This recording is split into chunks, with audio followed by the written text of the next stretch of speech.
અમુક સમય પછી લોકોને સુધારવાનો પણ થાક લાગે છે. આપણામાં એટલી ધીરજ અને ઉર્જા જ નથી હોતી કે આપણે તેમને સુધારી શકીએ. એ કોઈને તરછોડી દેવાની વાત નથી, પણ આપણા દરેકની એક ભાવાત્મક મર્યાદા હોય છે. એક ઇમોશનલ ફટીક પોઈન્ટ કે જ્યાં પહોંચ્યા પછી લોકોને એ જ હાલતમાં છોડી દેવાનું મન થાય છે.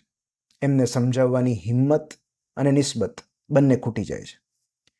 જેઓ સૂઈ જવાનો ઢોંગ કરતા હોય એમને જગાડવા બહુ મુશ્કેલ છે. એ ડહાપણ આપણામાં ધીમે ધીમે આવે છે કે અપરિપક્વતાના વરસાદમાં સમજણનો દીવો નહીં પ્રગટાવી શકીએ. તમે પ્રયત્ન કરીને રણ સુધી નદીને ખેંચી લાવો તો પણ એ રાતોરાત જંગલ ક્યારે નહીં બને. પાણી, સહાય અને કરુણા એ જ પાત્રમાં રેડાય જેમાં એ સચવાઈ શકે. તિરાડ પડેલી હોય તો સદ્ભાવના અને ઉદારતા પણ લીક થઈ જાય છે.